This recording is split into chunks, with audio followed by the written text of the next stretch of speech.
December 18, 1944. Malmedy Crossroads, Belgium. Temperature 28 degrees Fahrenheit. Corporal Thomas Henderson of the 291st Combat Engineer Battalion stood in a roadside foxhole, watching American trucks pass through the intersection while snow fell in heavy, wet flakes that stuck to his wool uniform and rifle barrel. For days into the German Ardennes Offensive. The Battle of the Bulge. Henderson had been awake for 52 hours, surviving on cigarettes, coffee that tasted like diesel fuel, and whatever cold rations he could chew while keeping his rifle ready.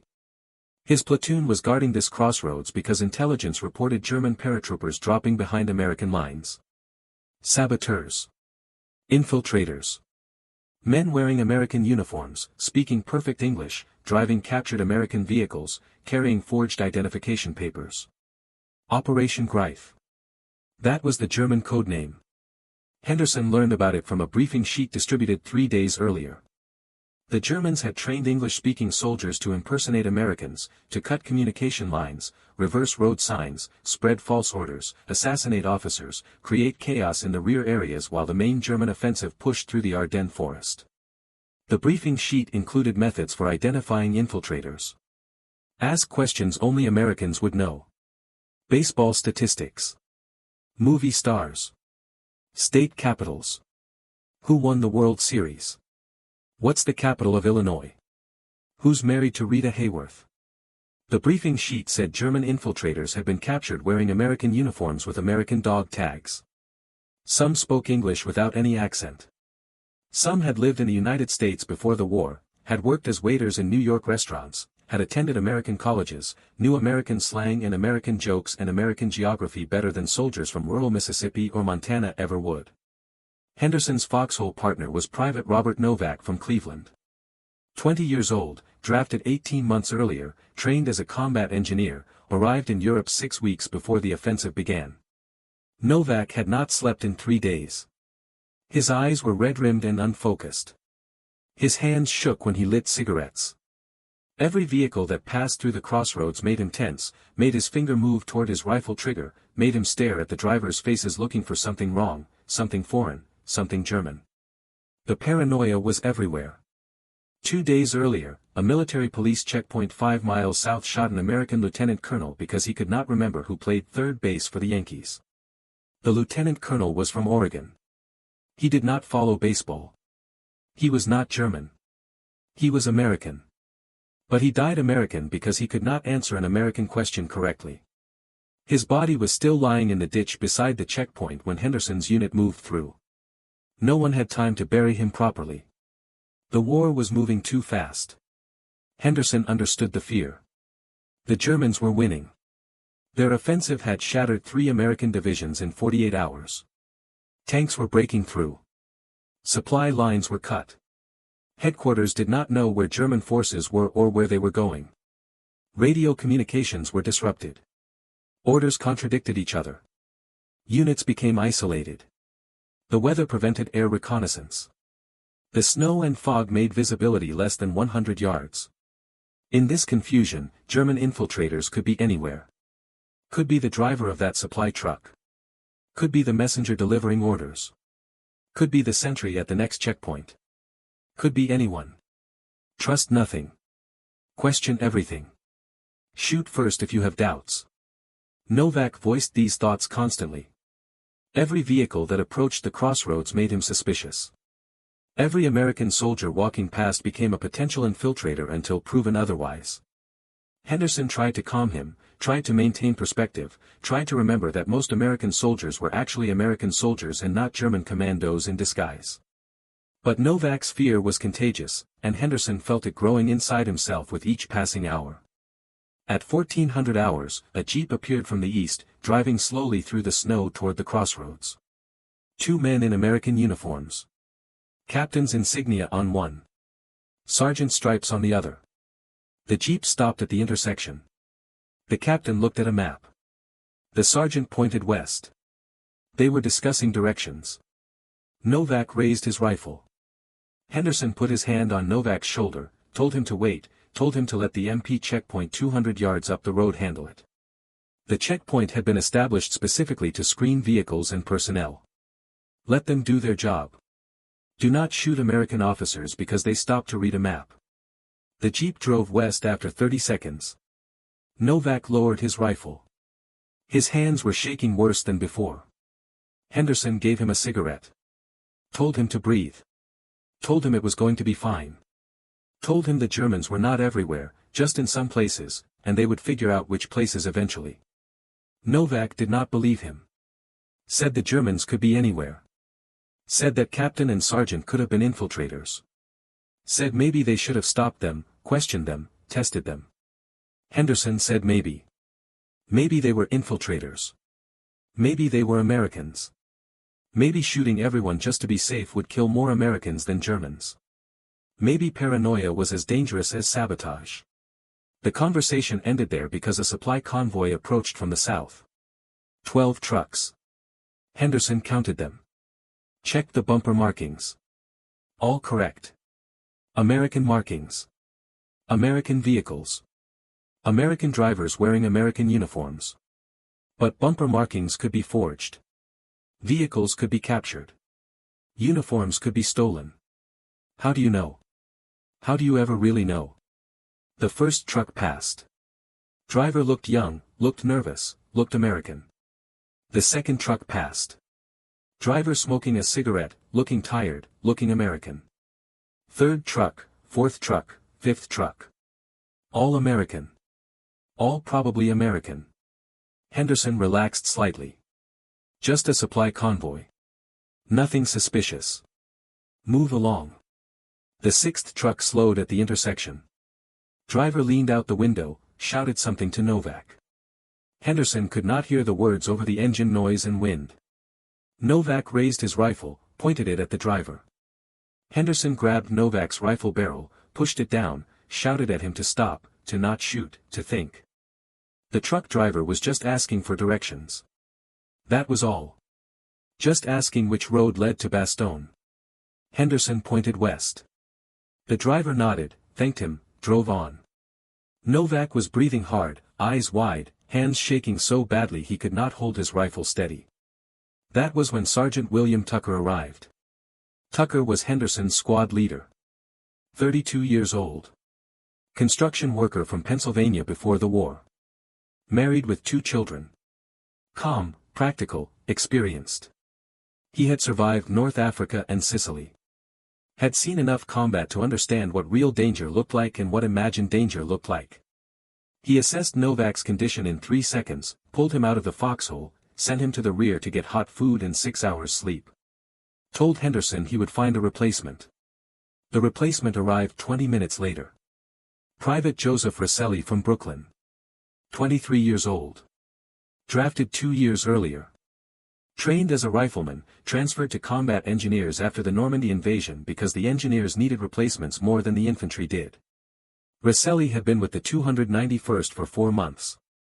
Henderson knew him slightly. They had worked together building Bailey bridges across Belgian rivers in November. Roselli climbed into the foxhole, arranged his equipment, checked his rifle, offered Henderson half a chocolate bar. Henderson accepted. They ate in silence, watching the crossroads, watching vehicles pass, watching American soldiers trudge through the snow heading west toward positions unknown. After 10 minutes, Roselli spoke. Said this whole infiltrator situation was insane. Said the Germans were making Americans shoot each other without firing a shot themselves. Said paranoia was better than gas or bombs because it turned an army against itself from the inside. Henderson agreed. Said it was psychological warfare. Said the Germans understood psychology better than Americans did, understood how fear could spread through an army like disease. Roselli asked Henderson if he believed German infiltrators were really everywhere or if it was exaggerated. Henderson said he did not know. Said there were probably some infiltrators, probably not as many as everyone feared, but enough to justify caution. Said the problem was distinguishing between reasonable caution and paralyzing paranoia. Said Novak had crossed that line. Said he was worried Novak would shoot an American because the American looked nervous or could not remember some trivial fact. Roselli understood. Said he had seen the same thing at other checkpoints. American soldiers interrogating American soldiers with questions designed by people who assumed everyone paid attention to sports and movies and politics. Said his grandmother came from Italy, spoke broken English, could not answer half those questions despite living in America for 40 years. Said American identity was complicated, not something you could verify with baseball trivia. Henderson said that was true, but there had to be some method for identifying infiltrators. Said passwords were not enough because infiltrators knew passwords. Said visual identification was not enough because uniforms and faces could be faked. Said accents were not enough because some Germans had perfect American accents. So what was left? Questions. Personal questions. Cultural questions. Questions that required specific American knowledge. Roselli laughed. Said the problem with that system was Americans came from everywhere and knew different things.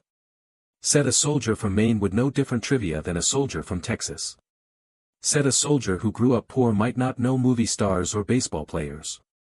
Said a soldier who grew up on a farm might not know city streets or restaurants. Said American culture was too diverse to test with simple questions. Henderson agreed but said there was no better alternative. Said the questions were flawed but necessary. Said they would probably kill some Americans by mistake but would also catch some Germans. Said war always involved mistakes, always involved friendly fire, always involved confusion. This was just another form of confusion. The conversation continued through the afternoon as they shared guard duty, as vehicles passed, as the snow fell heavier and visibility decreased. They talked about fear and paranoia and trust. About how war eroded certainty. About how you could never be completely sure of anything, could never know for certain who was friend and who was enemy when enemies disguised themselves as friends. At 1600 hours, the subject changed. Roselli started telling jokes. Henderson was not sure why Roselli started telling jokes at that particular moment. Perhaps to relieve tension. Perhaps to pass time. Perhaps because humor was how some men processed fear. Roselli was that type of soldier. The type who made jokes in foxholes, who laughed at artillery fire, who treated war as absurd theater rather than tragic drama. The first joke was about a soldier trying to explain to his sergeant why he was late for duty. The punchline involved a chicken and a wheelbarrow. Henderson smiled but did not laugh. The joke was not particularly funny. It was just distraction, just noise to fill silence and push away thoughts of infiltrators and paranoia and friends shooting friends. The second joke was about two generals arguing about strategy. One general wanted to attack. The other wanted to retreat. They compromised by attacking in the wrong direction. This joke made Henderson laugh because it felt accurate, felt like military logic, felt like something that had probably happened multiple times during this offensive. Roselli continued. Joke after joke. Some funny, some not. Some appropriate, some crude. All delivered with perfect timing and Brooklyn accent that made even weak jokes amusing. Henderson found himself relaxing, found his attention shifting from the Crossroads to Roselli's performance, found the paranoia receding slightly as humor provided temporary escape. At 16:30 hours, Sergeant Tucker returned to check on them. Brought coffee that was actually hot, brought rations that were not frozen, brought news from headquarters. The news was bad. German forces had captured Stavelot and were pushing toward Troppens. American positions were being overrun. Reinforcements were moving up but would not arrive until tomorrow. Hold position. Maintain crossroad security. Prevent infiltration. Tucker left after 5 minutes. Henderson and Roselli drank the coffee, ate the rations, resumed their watch. The crossroads remained busy. Vehicles moving west, soldiers moving west, everyone moving west because the Germans were in the east and moving west also. Retreat disguised as redeployment. Survival disguised as strategy. Roselli resumed telling jokes at 1700 hours. This time the jokes were darker. War humor. Gallows humor. Jokes about death and stupidity and officers who made fatal mistakes. Henderson laughed at some, grimaced at others, said nothing when jokes crossed lines that should not be crossed. One joke involved a chaplain and a German prisoner. Another involved a medic who could not tell American wounds from German wounds because blood all looked the same. Another involved 3 soldiers comparing fears. The first soldier feared artillery. The second feared tanks. The third feared military police checkpoints where American soldiers shot Americans for answering questions incorrectly. That joke made Henderson uncomfortable. Too close to reality. Too much truth wrapped in humor. He told Roselli to ease up, to remember where they were, to remember that jokes could be misunderstood in wartime. Roselli acknowledged the warning but did not stop. Said humor was the only defense against fear. Said if you could laugh at danger then danger had less power over you. Said soldiers had been telling dark jokes since wars began because dark jokes helped process dark realities. Henderson understood the logic but remained uneasy. At 17:30 hours, 2 military police appeared at the Crossroads. Captain Harrison and Corporal James Walker. They were conducting random security checks, stopping soldiers at various positions, asking questions, verifying identities. Standard procedure during an infiltration scare. Harrison explained this to Henderson and Roselli before beginning his questions. He asked Henderson his name, rank, serial number, home state, assignment, unit history. Henderson answered each question clearly. Harrison checked the answers against Henderson's dog tags and identification papers. Everything matched. Harrison nodded, marked something on a clipboard, moved to Roselli. Same questions. Name, rank, serial number, home state, assignment, unit history. Roselli provided answers. Harrison checked documentation. Everything matched. Then Harrison asked additional questions. What's the capital of New York?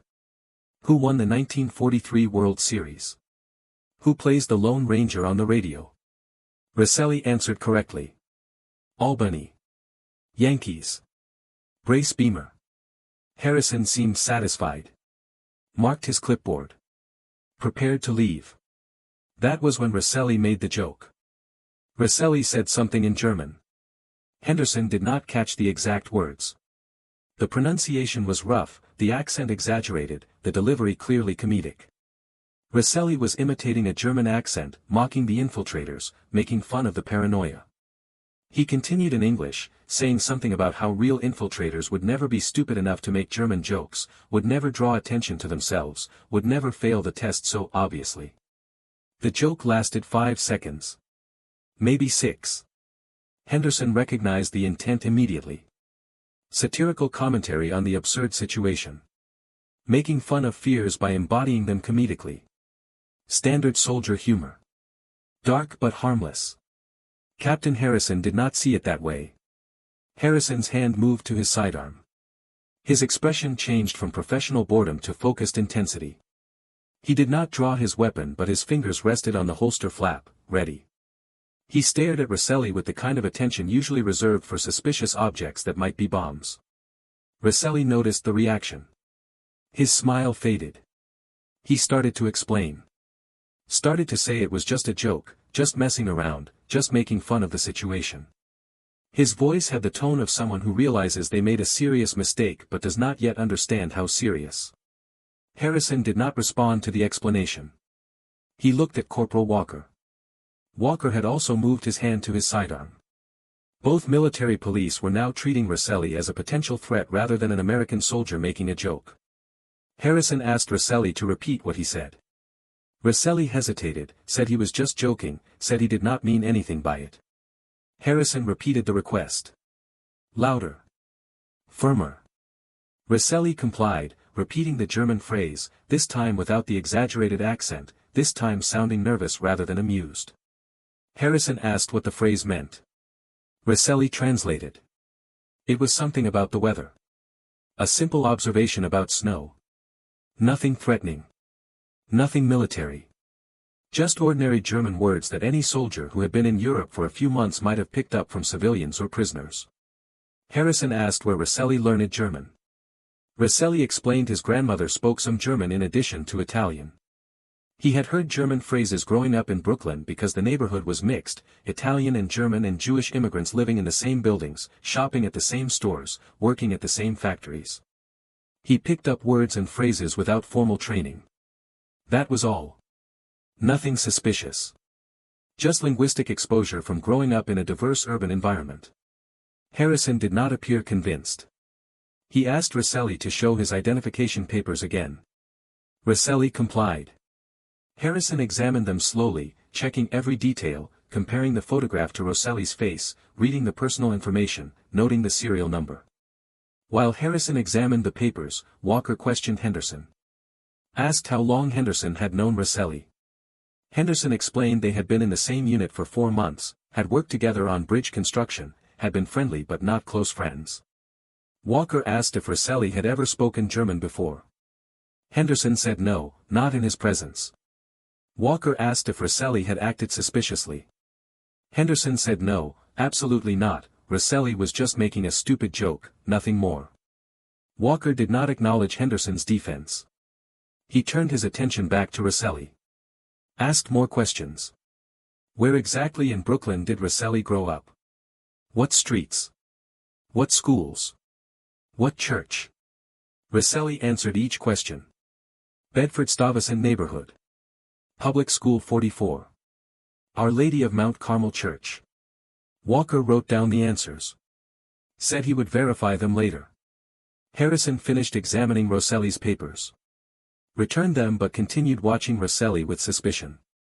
Asked why Roselli thought it was appropriate to joke about infiltrators when infiltrators were an active threat. Asked if Roselli understood that German commandos were killing American soldiers. Asked if Roselli found the deaths of American soldiers amusing. Roselli said no, of course not, he was just trying to lighten the mood, was just making fun of the paranoia, was just doing what soldiers always do in stressful situations. Harrison said this was not a stressful situation requiring humor. This was a combat situation requiring vigilance. Jokes compromised vigilance. Jokes created opportunities for real infiltrators to blend in. Jokes made everyone less safe. Henderson attempted to intervene. Told Harrison that Roselli was a good soldier, had been in combat, had never caused problems, was just stupid about timing. Harrison told Henderson to be quiet. Said his opinion was noted but irrelevant. This was a security investigation now, not a social conversation. Harrison asked Roselli more questions. About his training. About his deployment history. About his family. About his attitudes toward Germans. About why someone who fought Germans would joke in German. Each question probed deeper, searched for contradictions, looked for evidence of something wrong. Roselli answered patiently at first, then with growing frustration, then with barely controlled anger. Said he was American, had always been American, had nothing to prove, had done nothing wrong except make a joke in poor taste. Said if making bad jokes was a crime then half the army should be under arrest. Harrison said bad jokes during an infiltration scare were not crimes but were indicators. Indicators of foreign origin. Indicators of divided loyalty. Indicators of potential enemy activity. He asked if Roselli had any relatives in Germany. Roselli said his grandmother's family came from northern Italy near the Austrian border where some people spoke German but that did not make him German. Harrison noted the answer. Said proximity to German-speaking regions was another indicator. The interrogation continued for 20 minutes. Henderson stood watching, feeling helpless, feeling like the situation was spiraling beyond rationality, feeling like Roselli was being convicted of something that was not a crime. Making a joke. That was all Roselli had done. Made a joke at the wrong time in the wrong place with the wrong people listening. Finally Harrison concluded his questioning. Told Roselli he was temporarily detained pending further investigation. Told him to collect his equipment and come with them. Roselli protested. Said he could not be detained for making a joke. Said he was needed at his post. Said this was insane. Harrison said it was not insane. It was procedure. During infiltration scares, suspicious behavior triggered investigations. Speaking German was suspicious behavior. Making light of infiltrators was suspicious behavior. Roselli exhibited both behaviors. Therefore investigation was required. Roselli would be questioned by intelligence officers at battalion headquarters. If his story checked out, if his background verified, if nothing suspicious was discovered, he would be released back to duty. But until then, he was detained. Henderson protested. Said he had worked with Roselli for months, said Roselli was obviously American, said detaining him was a waste of time that would take a soldier away from the line when soldiers were desperately needed. Harrison said Henderson's loyalty to his comrade was admirable but misplaced. Said infiltrators often worked in pairs or small groups. Said Henderson himself might be compromised. Said if Henderson continued interfering with this investigation, he would also be detained for questioning. That threat silenced Henderson. He watched as Roselli gathered his equipment under Walker's supervision. Watched as Harrison radioed headquarters to report the detention. Watched as 2 more military police arrived in a jeep to transport Roselli to the rear. Watched as Roselli looked back at him with an expression mixing anger, fear, and disbelief. Before they put him in the jeep, Roselli asked Henderson to contact Sergeant Tucker, to explain what happened, to have Tucker vouch for him. Henderson said he would. Roselli nodded. Climbed into the jeep. Sat between 2 armed military police. The vehicle drove away toward battalion headquarters 5 miles south. Henderson was alone at the crossroads. The snow continued falling. Vehicles continued passing. The war continued moving. Everything continued as if nothing had happened. But something had happened. A joke had become an accusation.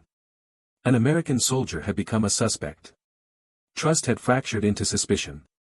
Henderson did not know what would happen to Roselli. Did not know how long the investigation would take. Did not know if Roselli would be cleared or if the suspicion would follow him regardless of evidence. Did not know if making a joke in German was enough to destroy a soldier's reputation permanently. He knew only that the joke had nearly cost Roselli something important. Maybe not his life but something close to it. Identity. Trust. Belonging. The things that kept soldiers sane during war. The things that made enduring horror tolerable. Roselli had risked all of them with 5 seconds of humor. Sergeant Tucker arrived 30 minutes later. Henderson explained what happened. Tucker listened without interrupting. When Henderson finished, Tucker was silent for a long moment, staring at the snow-covered road, processing the information. Tucker said he would go to headquarters, would speak to the intelligence officers, would vouch for Roselli's character. But he warned Henderson not to expect quick resolution. Said once a soldier was flagged as suspicious, the flag remained until proven conclusively wrong. Said investigations took time, especially during active combat operations when resources were scarce and paranoia was high. Said Roselli might be detained for days or weeks. Might miss the entire battle. Might return to the unit after everything was over, assuming he returned at all. Henderson asked what would happen if they could not prove Roselli was American. Tucker said he did not know. Said technically Roselli had not committed any crime, had not violated any regulation, had just acted suspiciously. But suspicious behavior during wartime was dangerous. Was grounds for arrest. Was grounds for court-martial if patterns emerged. Was grounds for execution if infiltration was proven. That possibility had not occurred to Henderson. Execution. For making a joke. The logic was insane but militarily sound. Infiltrators were shot. Spies were shot. Saboteurs were shot. If Roselli was suspected of being any of those things, even wrongly, even absurdly, he could be shot. Not likely. Not probable. But possible. Henderson realized then what the joke had nearly cost. Not nearly. Was still costing. Right now. Roselli was somewhere being interrogated by intelligence officers who saw German infiltrators everywhere because German infiltrators were everywhere. Officers trained to distrust, to question, to find enemies within friendly ranks. Officers who would examine every aspect of Roselli's life, every word he ever spoke, every action he ever took, looking for proof of foreign allegiance that did not exist. Tucker replaced Henderson at the crossroads. Told him to get warm food, to sleep for a few hours, to return at 2200 hours. Henderson obeyed. Walked to the command post half a mile south. Ate heated rations without tasting them. Tried to sleep in a barn filled with other soldiers but could not stop thinking about Roselli. At 2100 hours, Henderson gave up on sleep. Walked back to the crossroads early. Found Tucker still on duty. Asked if there was news. Tucker said no. Said he had radioed headquarters, had left a message for Roselli's commanding officer, but had not received any response. Said Henderson should forget about it for now, should focus on his duty, should let the investigation proceed. Henderson tried. For the next 3 hours, he maintained watch at the crossroads, checking vehicles, questioning soldiers, performing his assignment with mechanical precision. But his mind remained on Roselli. On the joke. On the accusation. On the absurdity of Americans investigating Americans while Germans advanced through the Ardennes destroying everything in their path. Joseph Roselli sat in a wooden chair inside a farmhouse that served as battalion intelligence headquarters. The room was cold. A single oil lamp provided light. 2 officers faced him across a small table. Major David Klein from Division Intelligence. Lieutenant Robert Matthews from Counterintelligence Corps. Both men had notebooks. Both men had sidearms. Both men looked at Roselli like he was already guilty. Major Klein began. Asked Roselli to state his full name, rank, serial number, date of birth, place of birth. Roselli complied. Klein wrote down the answers, checked them against documentation, marked something on his notepad. Then Klein asked Roselli to explain what happened at the Crossroads. Why did Roselli speak German? What did he say? Why did he think it was appropriate? Roselli explained again. It was a joke. He was making fun of the infiltrator Paranoia. He did not intend to sound suspicious. He understood in retrospect that it was stupid timing. He apologized. Klein said apologies were irrelevant. Actions mattered. Words mattered. Speaking German during an infiltration scare mattered. Klein asked if Roselli understood that Operation Greif infiltrators were trained to blend in, to act like American soldiers, to make jokes like American soldiers, to use humor to deflect suspicion. Roselli said he understood that, but it did not apply to him because he was actually an American soldier. Klein asked how he could prove that. Roselli gestured to his dog tags, his identification papers, his service record. Klein said those could be forged. Said German intelligence had access to American equipment, American forms, American serial numbers. Said several captured infiltrators had perfect documentation that looked completely legitimate until investigated deeply. Roselli said his documentation was legitimate. Said he had been in the army for 2 years. Said he had served in Normandy, in France, in Belgium. Said dozens of soldiers could vouch for him. Klein said vouching was not verification. Said infiltrators often established credibility over time before activating. Said the fact that Roselli had served for 2 years without suspicion could actually indicate sophisticated infiltration rather than proof of innocence. The logic was circular. Everything Roselli did to prove his identity was interpreted as evidence of his skill at deception. He spoke English fluently because he was American or because he was a well-trained infiltrator. He knew American culture because he grew up in Brooklyn or because he studied American culture in German training camps. He had friends who vouched for him because he was genuinely their friend or because he had spent 2 years establishing cover. Lieutenant Matthews took over the questioning. Asked about Roselli's family background. Roselli explained his parents immigrated from Italy, settled in Brooklyn, worked in the garment industry. Matthews asked if Roselli spoke Italian. Roselli said yes, learned it at home. Matthews asked if he spoke any other languages. Roselli said some German phrases from his grandmother and the neighborhood but not fluent, not conversational, just occasional words. Matthews asked him to demonstrate. To speak some Italian. Roselli did. Matthews wrote down what Roselli said, though Matthews probably could not understand it. Then Matthews asked Roselli to speak more German. Roselli repeated the phrase from the Crossroads and added a few other simple words and expressions. Matthews wrote those down too. Matthews asked where his grandmother learned German. Roselli explained she came from northern Italy near the Austrian border where German was common. Matthews asked when she immigrated. Roselli said 1908. Matthews asked if she maintained contact with relatives in Europe. Roselli said she wrote letters occasionally but he did not know details because she died in 1941 before the war. Matthews noted this. Asked if Roselli had maintained contact with any European relatives.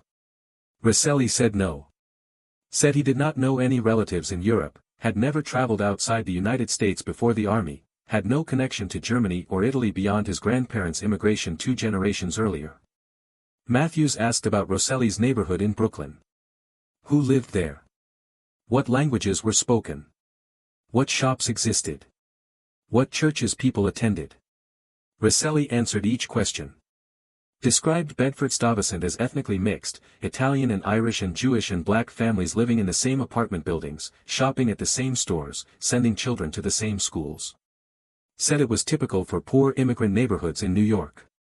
Said diversity was normal. Said hearing multiple languages was normal. Matthews asked if any German families lived in the neighborhood. Roselli said some. Not many. Mostly older immigrants who came before World War I. Matthews asked if Roselli associated with German families. Roselli said not particularly.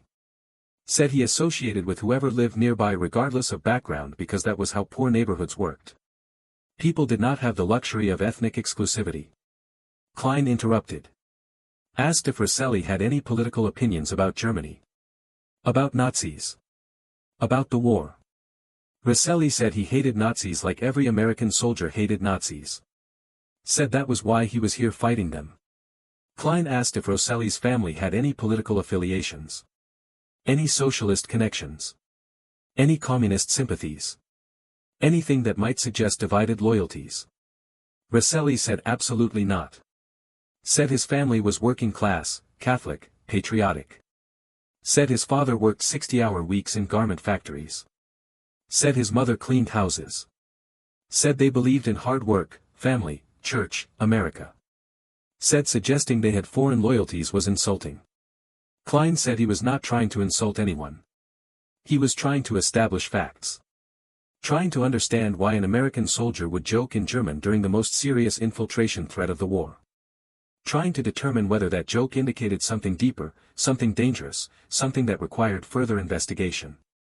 The interrogation continued for 3 hours. The same questions asked multiple ways. The same answers given with increasing frustration. Klein and Matthews took notes, consulted with each other, radioed division headquarters for guidance. They brought in Roselli's service record, examined his performance evaluations, read reports from his commanders. Everything was ordinary. Everything was correct. But that proved nothing because clever infiltrators would ensure their records appeared ordinary and correct. At midnight, they allowed Roselli a break. Gave him water and cold rations. Let him use the latrine under guard. Then resumed questioning. Asked about his training. About his duties. About his friends. About conversations he had with other soldiers. About opinions he expressed. About anything that might reveal foreign sympathy or foreign allegiance. Roselli answered truthfully because there was no alternative. Described his training at Fort Belvoir. Described crossing the Atlantic on a troopship. Described landing at Utah Beach 3 weeks after D-Day. Described building bridges and clearing mines and repairing roads through France and Belgium. Described everything with detail that could be verified, detail that would prove his service was real, his identity was real, his existence was real. Klein and Matthews listened. Took notes. Asked follow-up questions. Checked facts. Everything matched official records. Everything made sense. But they remained suspicious. Kept pushing. Kept probing. Kept looking for inconsistency that would confirm their suspicions. At 0200 hours, Klein asked the critical question. If Roselli was truly American, truly loyal, truly innocent, why did he joke in German? Why specifically German? Why not Italian if he wanted to demonstrate his immigrant background? Why not English if he wanted to make a normal joke? Why German when German was the enemy language, the infiltrator language, the language that would automatically trigger suspicion? Roselli did not have a good answer. Said it just happened. Said he was not thinking clearly after 72 hours without sleep. Said the German phrase came to mind and he said it without considering implications. Said in retrospect it was incredibly stupid but stupidity was not treason. Klein said stupidity and treason sometimes looked identical. Said German intelligence trained infiltrators to act stupid when caught to deflect suspicion. Said making a joke was exactly what a caught infiltrator would do to explain suspicious behavior. Said Roselli's explanation could be true or could be sophisticated deception designed to sound true. Roselli understood then that he could not win. No matter what he said, no matter how much evidence he provided, no matter how many people vouched for him, the suspicion remained because suspicion was immune to proof. Proving innocence was impossible when every proof could be interpreted as evidence of guilt. He asked Klein directly what would happen to him. Klein said that depended on the investigation results. If his story checked out, if his background verified, if no additional suspicious behavior was discovered, he would be released back to his unit with a notation in his file about the incident.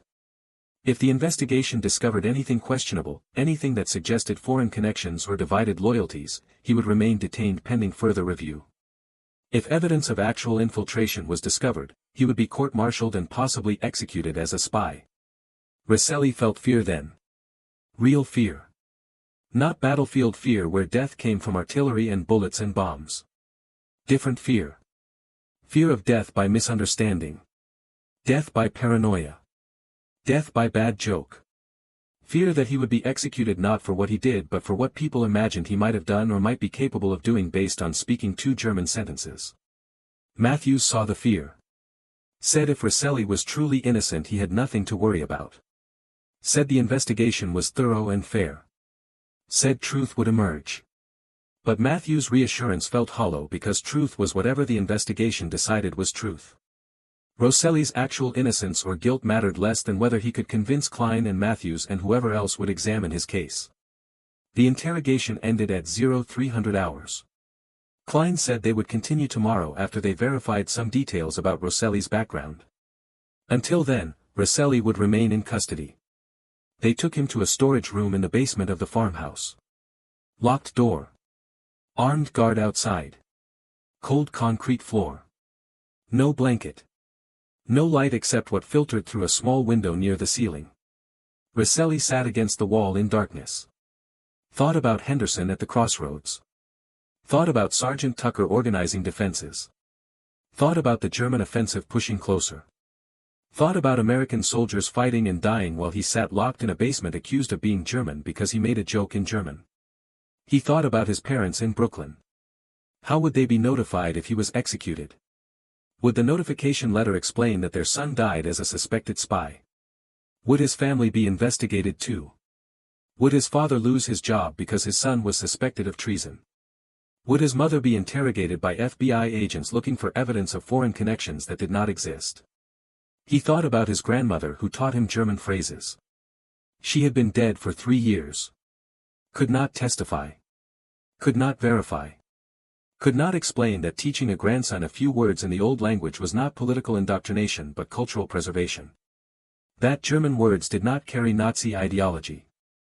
That language was just language, not loyalty, not allegiance, not treason. Roselli did not sleep. Sat in the dark room listening to artillery fire in the distance.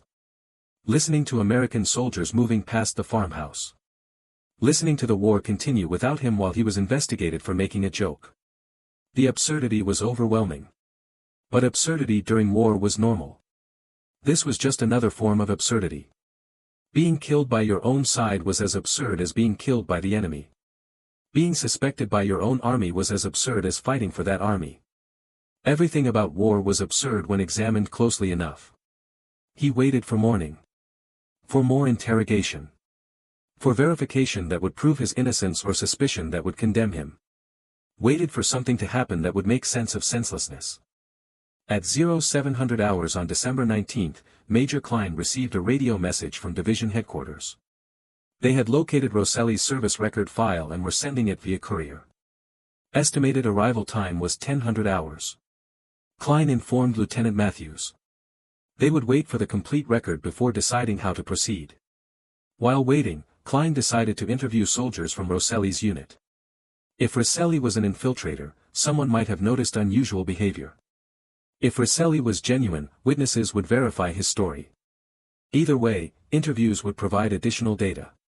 Sergeant William Tucker arrived at 0800 hours in response to Klein's request.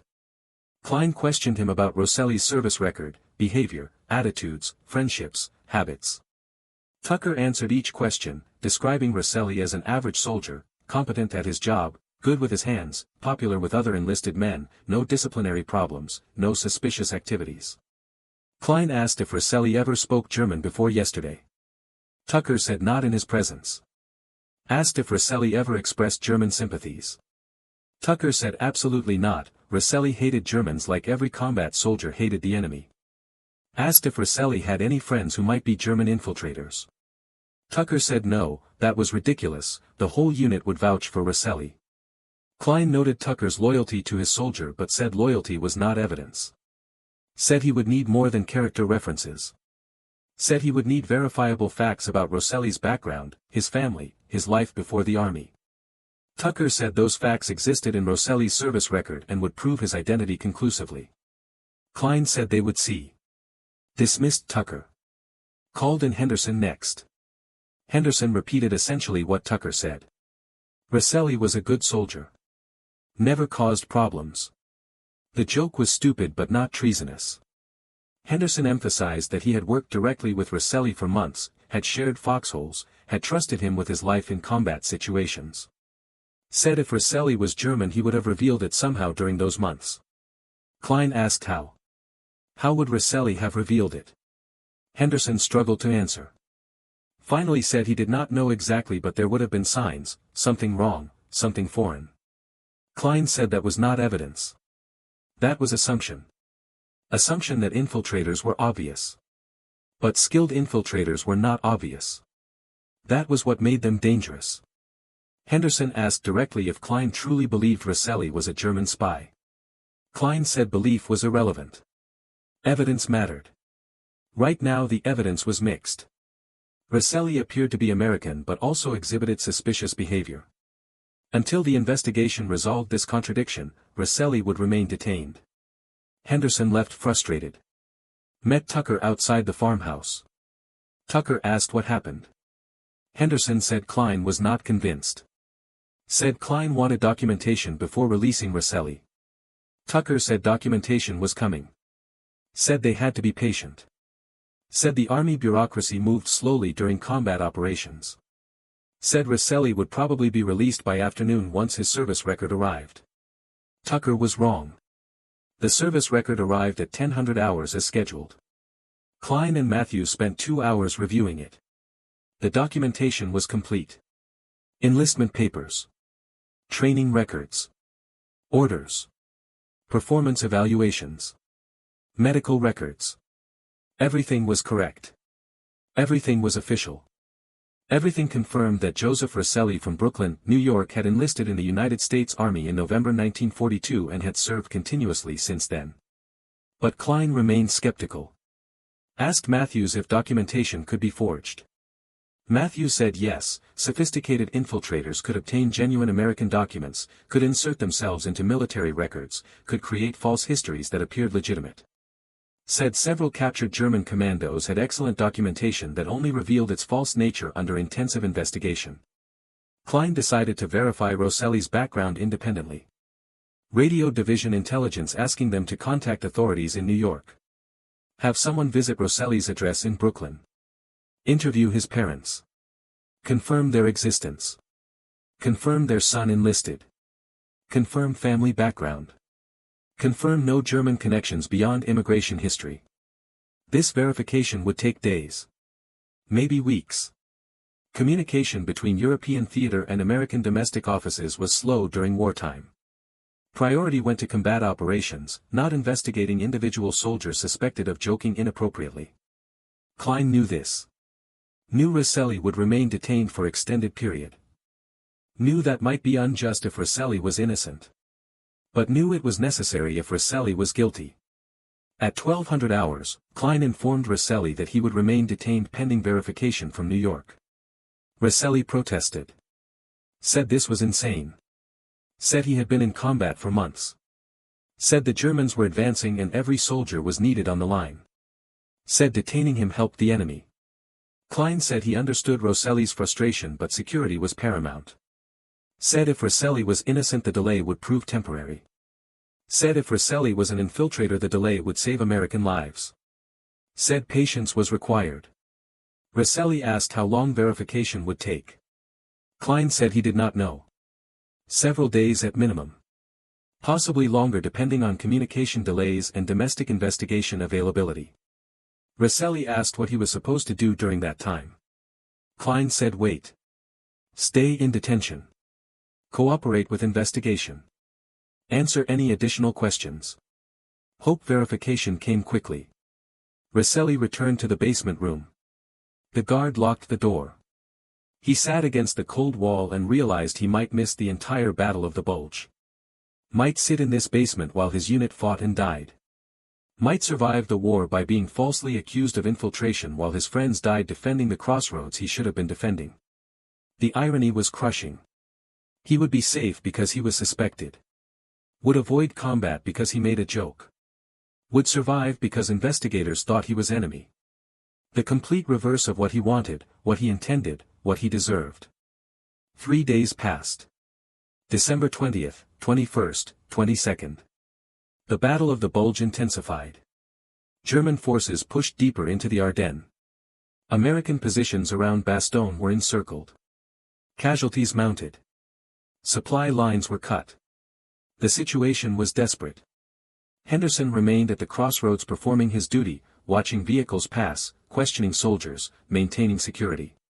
But his mind remained on Roselli. Wondered what was happening. Wondered if verification had arrived. Wondered if Roselli was still detained or if he had been cleared and returned to duty somewhere else. On December 22nd, Sergeant Tucker brought news. He had inquired at battalion headquarters about Roselli's status. Intelligence informed him that verification from New York had not yet arrived. Roselli remained in detention. No timeline for release. Tucker asked if there was anything they could do. Intelligence said no. Said the investigation was ongoing. Said they should focus on their duties.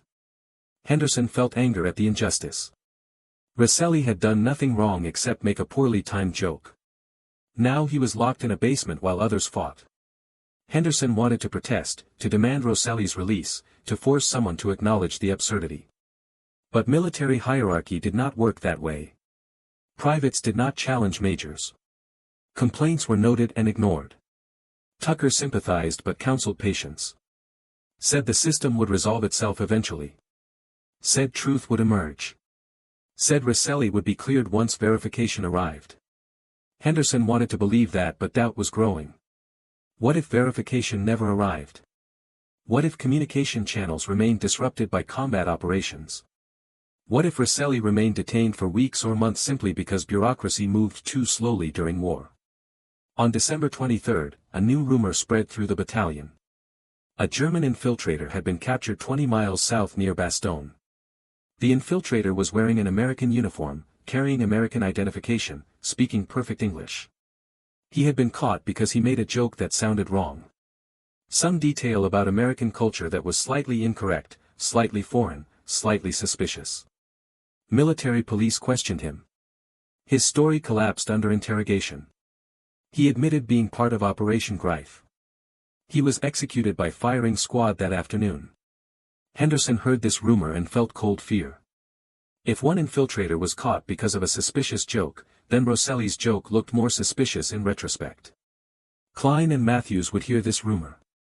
Would conclude that jokes were indeed indicators of infiltration. Would become more convinced that Roselli required extended investigation. Would delay verification. Would keep Roselli detained longer. The paranoia was spreading, feeding on itself, growing stronger with each rumor and capture and execution. Every suspicious word became evidence of infiltration. Every German phrase became proof of foreign allegiance. The line between caution and madness was disappearing. On December 24, Christmas Eve, Henderson received unexpected visitors at the crossroads. Major Klein and Lieutenant Matthews. They had more questions. Not about Roselli. About Henderson. Klein asked how long Henderson had known Roselli. Henderson said 4 months. Klein asked about their relationship. Henderson said they were friendly, had worked together, shared guard duty occasionally. Klein asked if Henderson had noticed anything unusual about Roselli before the joke. Henderson said no, nothing at all. Klein asked if Henderson spoke any German. Henderson said no. Klein asked if Henderson had any German ancestry. Henderson said no, his family was Scottish and English. Klein asked if Henderson had any foreign connections. Henderson said no, born in Pennsylvania, lived there his entire life before enlisting.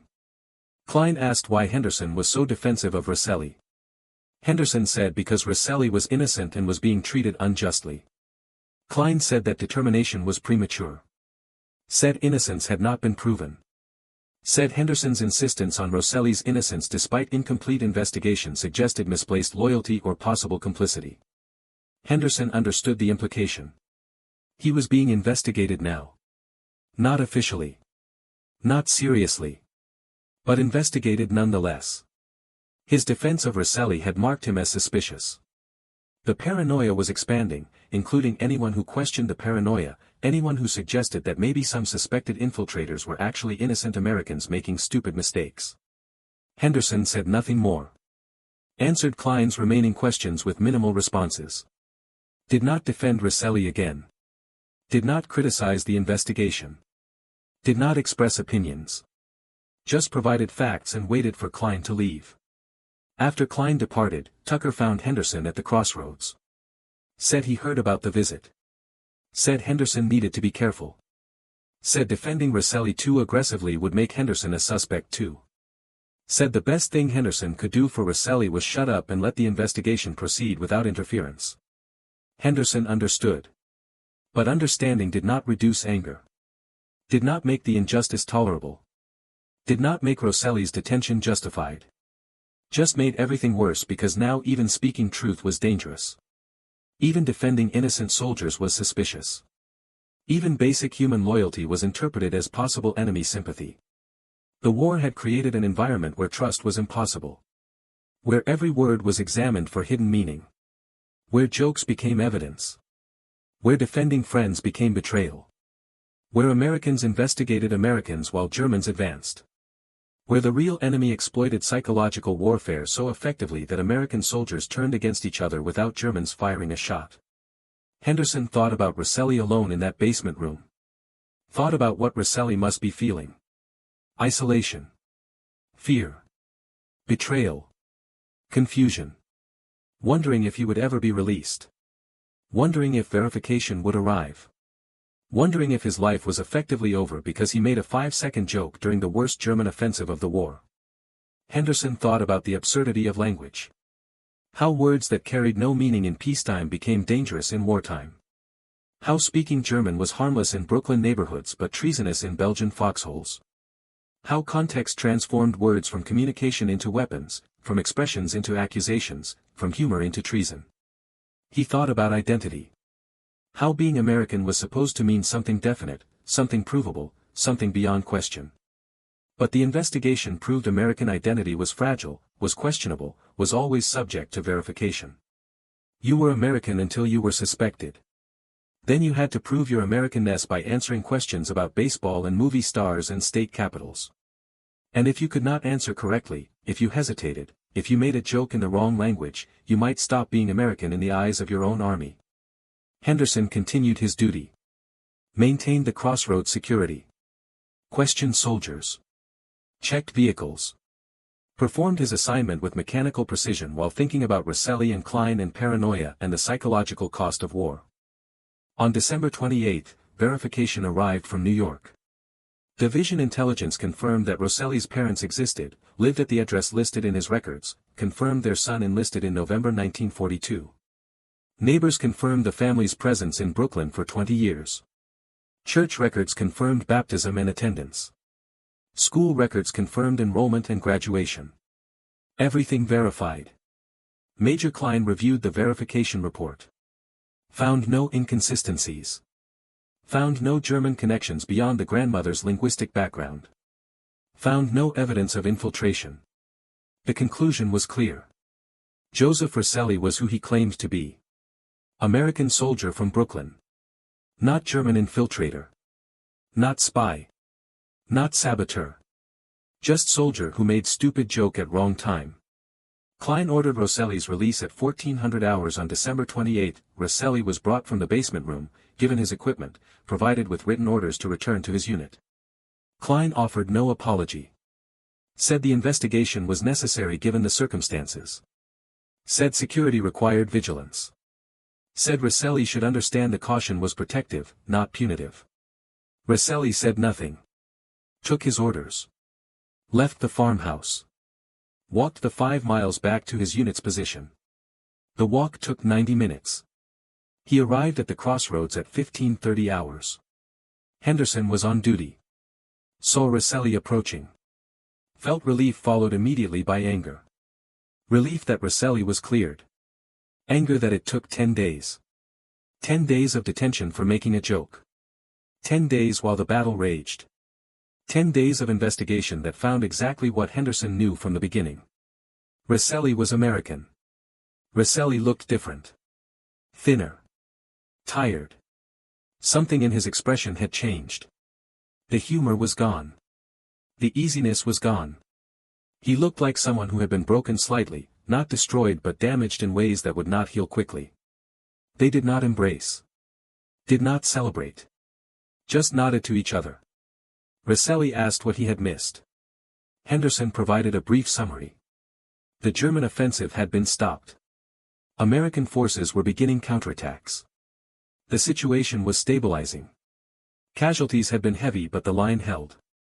Roselli asked about the unit. Henderson said Sergeant Tucker was at battalion headquarters getting new orders. Several men were wounded or dead. Replacements had arrived. The Crossroads Guard rotation had changed. Everything was different after 10 days of intensive combat. Roselli asked where he was assigned now. Henderson said he did not know. Said Roselli needed to report to Tucker. Roselli nodded. Said he would find Tucker. Started to walk away. Then stopped. Turned back. Asked Henderson a question that Henderson would remember for the rest of his life. Was it worth it? The investigation. The verification. The 10 days. Did it catch any actual infiltrators? Henderson said he did not know. Had not heard of any infiltrators being discovered in their sector. Roselli nodded slowly. Said that made sense. Said the paranoia probably caught more Americans than Germans. Said psychological warfare worked by making armies destroy themselves from inside. Said the Germans understood that better than Americans did. Henderson agreed. Said he was sorry about what happened. Said he tried to help but made things worse. Roselli said it was not Henderson's fault. Said the joke was his own mistake. Said he should have known better. Should have understood that humor during war was dangerous. Should have kept quiet. They stood in silence for a moment. The snow was falling again. The Crossroads was busy with traffic. American vehicles moving east now instead of west. The offensive was reversing. The retreat was becoming an advance. The war was continuing. Roselli left to find Tucker. Henderson watched him walk away. Thought about how close Roselli came to something worse than detention. If verification had not arrived. If Klein had remained suspicious. If the investigation had found some small inconsistency that could be interpreted as deception. Roselli might have faced court-martial. Might have been executed. All because of 5 seconds of humor. The next day, December 29th, Henderson learned that Roselli had been reassigned. Not back to guard duty. Not back to bridge construction. Reassigned to supply depot work in the rear area. Clerical duties. Inventory management. Safe jobs far from the front line. Not punishment exactly but not trust either. The suspicion followed him. The accusation followed him. Even though investigation proved innocence, doubt remained in official records. Notation in his file about security investigation. Flag that would affect future assignments, future promotions, future opportunities.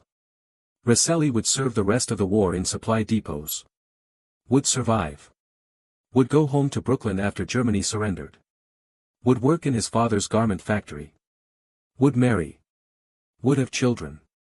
Would live a normal civilian life. But he would carry the memory of those 10 days for the rest of his life. Would remember how close he came to being executed for making a joke. Would remember how trust disappeared in 5 seconds. Would remember how easily identity could be questioned, how quickly belonging could be revoked, how thin the line was between American and suspected enemy. Henderson never saw Roselli again after December 28. Their units moved in different directions. Henderson continued fighting through Belgium into Germany. Survived the war. Went home to Pennsylvania. Tried to forget most of what he experienced. But he never forgot Roselli. Never forgot the Crossroads. Never forgot how a joke nearly cost them both something irreplaceable. The Battle of the Bulge ended in late January 1945. German forces retreated. American forces advanced. The offensive had failed. The war would continue for 4 more months, but the outcome was no longer in doubt.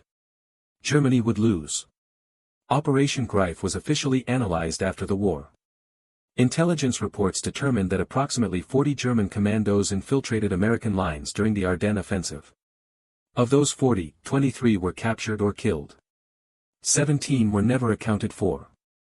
Whether they successfully completed their missions or simply deserted was never confirmed.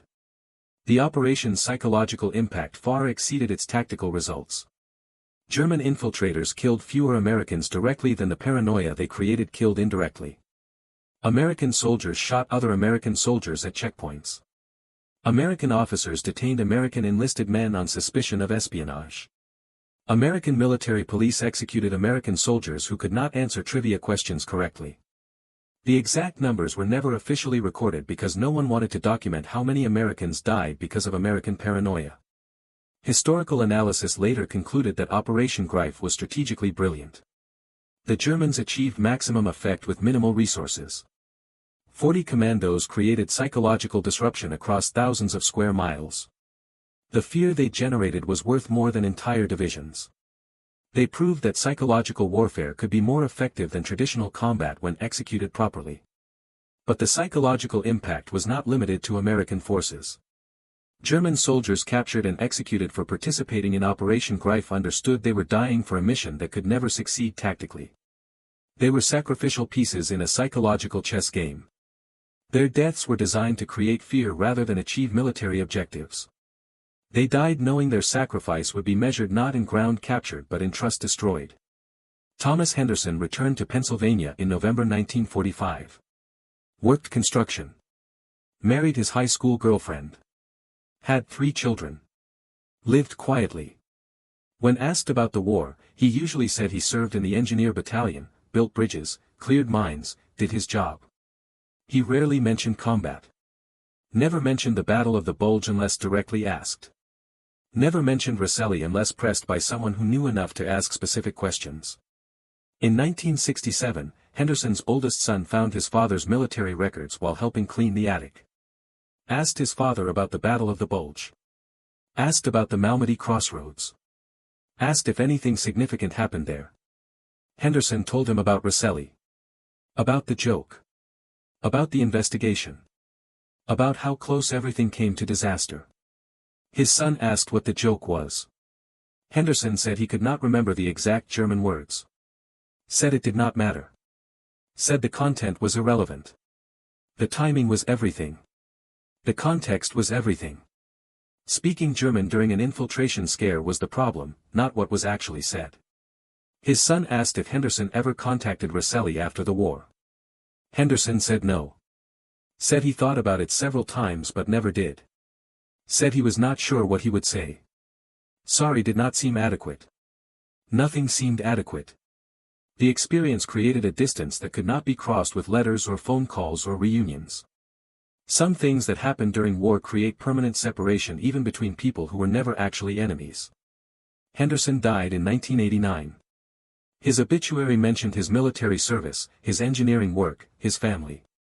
It did not mention Roselli or the Crossroads or the joke or anything about psychological warfare and paranoia and Americans investigating Americans during December 1944.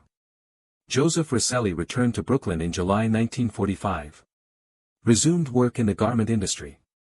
Married in 1947. Had 2 daughters.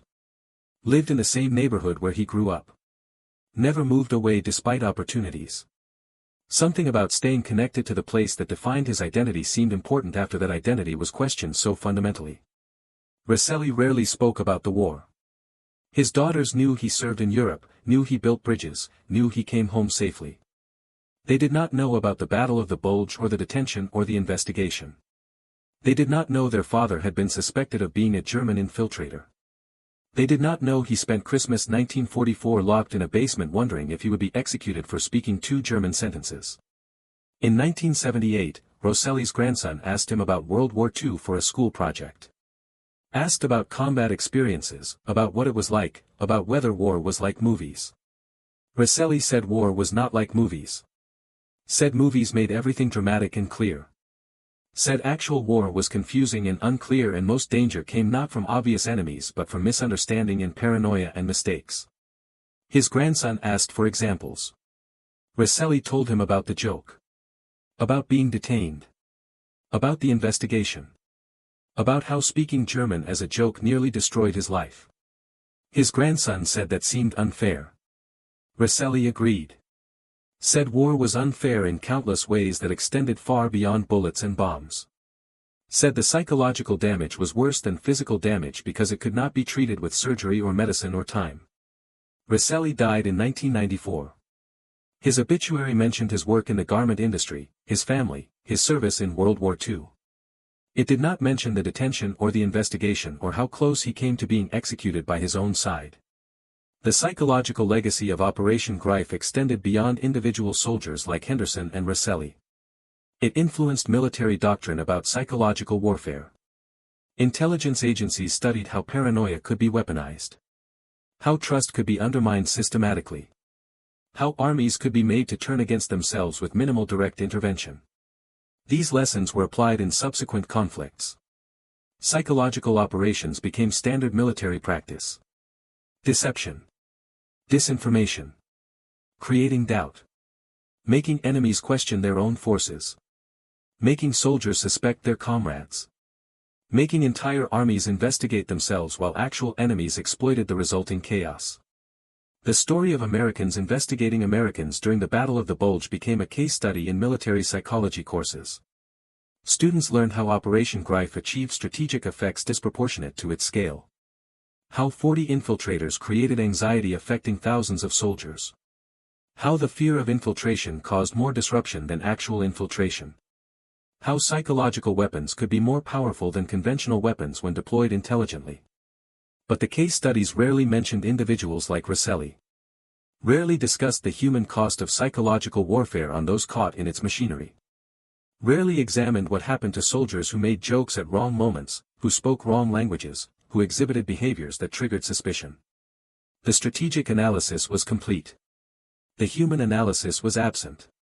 Years later, researchers examining Battle of the Bulge records discovered documentation about Roselli's detention.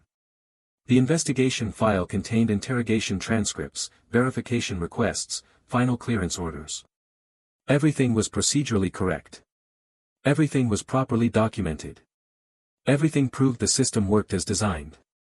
An American soldier was suspected, investigated, verified, released. The system functioned efficiently.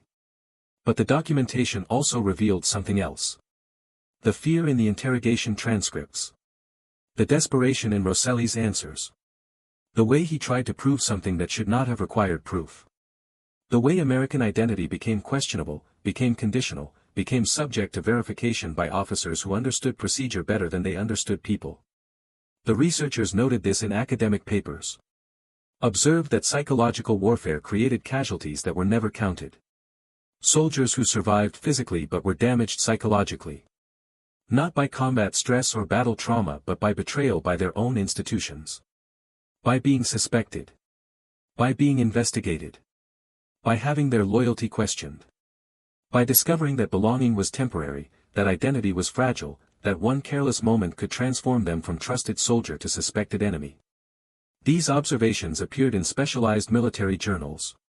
Were read by small audiences. Had minimal impact on broader understanding of the war. The Battle of the Bulge remained known for heroic defense, for Bastogne, for Patton's counterattack, for American resilience. The psychological dimension remained footnote. The individual stories remained invisible. December 18, 2004. 60 years after the events at Malmedy Crossroads. A military historian researching Operation Greif interviewed elderly veterans who served in the Ardennes. One veteran mentioned a soldier who was detained for making a joke. The historian investigated. Found Roselli's records. Discovered Henderson's unit history. Contacted families. Henderson had died 15 years earlier. Roselli had died 10 years earlier. Neither man had told complete stories to their families. Neither man had written memoirs. Neither man had sought recognition or compensation or acknowledgement. They had simply lived their lives carrying private memories of how close everything came to disaster during December 1944.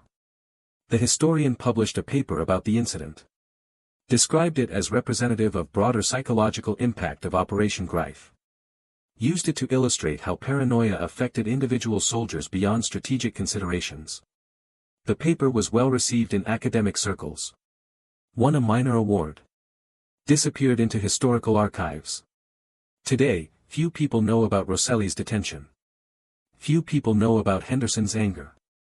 Few people know about the 10 days an American soldier spent locked in a basement because he made a joke in German. The story is not dramatic enough for movies. Not heroic enough for monuments. Not tragic enough for memorials. Just ordinary suffering.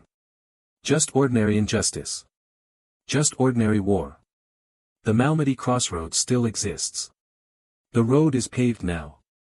Modern vehicles pass through every day. Tourists occasionally stop, looking at historical markers about the Battle of the Bulge. The markers mention the German offensive. Mention American defense.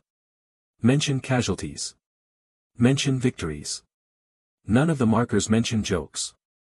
None mention investigations. None mention American soldiers detained by American military police for speaking German as humor. None mention paranoia or suspicion or the psychological cost of distrust. The markers tell official history. Clean history. History with clear villains and heroes. History that omits the complicated middle where most soldiers actually existed. If you stand at that crossroads today, you can imagine Henderson in his foxhole, watching vehicles pass, feeling paranoid about infiltrators. You can imagine Roselli making his joke, watching the military police react, realizing his mistake too late. You can imagine the fear, the investigation, the verification, the release. But imagination requires knowing the story. Requires someone telling you what happened. Requires the story surviving beyond the participants.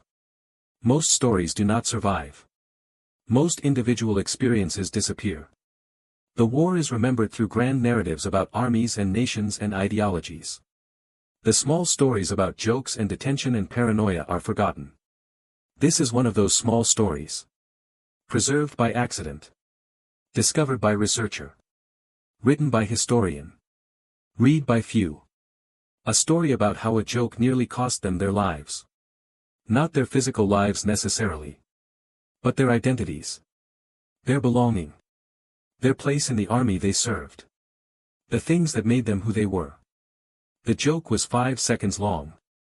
The investigation lasted 10 days. The memory lasted lifetimes. That disproportion is worth remembering.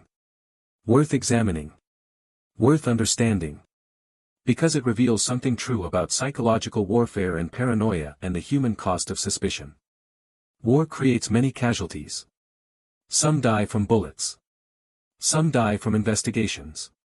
Some survive both but carry scars invisible to anyone except themselves. Roselli survived. Henderson survived. But something between them died at that crossroads on December 18, 1944. Something about trust. Something about humor. Something about the simple act of making a joke among friends. That death was part of Operation Greif's success. Not measured in casualties or territory. Measured in relationships destroyed. Trust eliminated. Humanity diminished. The Germans understood that psychological warfare's true target was not positions or equipment or even soldiers' lives. It was soldiers' ability to trust each other. To laugh together. To be human together under inhuman conditions. Roselli's joke was an act of humanity.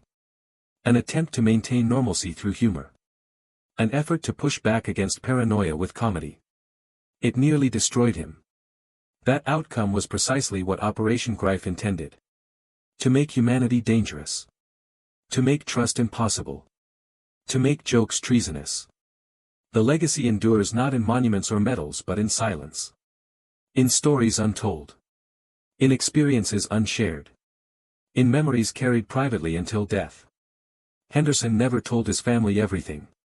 Roselli never explained to his daughters. The joke remains mostly forgotten. The detention remains mostly unknown. The story remains mostly invisible. But invisible does not mean insignificant. Sometimes the most important stories are the ones nobody tells. The ones that reveal uncomfortable truths about how wars are fought not just with weapons but with psychology. About how casualties are created not just through violence but through suspicion. About how soldiers can be destroyed not just by enemies but by their own institutions turning against them. This is that story. This is what happened when a joke nearly cost them their lives. Not dramatic. Not heroic. Just true. Just worth remembering. Just worth understanding before the last people who experienced it are gone and the story disappears completely into the silence of history. The Crossroads is quiet now. The snow falls sometimes in December. The road remains. The war is over. The soldiers are dead. But the memory persists in archival files and military records and one historian's paper, and this telling persists against the silence. Persists against forgetting. Persists because someone decided the story mattered despite being small, despite being ordinary, despite being uncomfortable. Sometimes that persistence is enough. Sometimes remembering is the only monument that matters. Sometimes telling the story is the only recognition possible. Sometimes understanding what happened is more important than celebrating what is comfortable. This is that understanding. This is that memory. This is the story of when a joke nearly cost them their lives during December 1944 at a crossroads in Belgium during the Battle of the Bulge. Incomplete. Imperfect. True enough.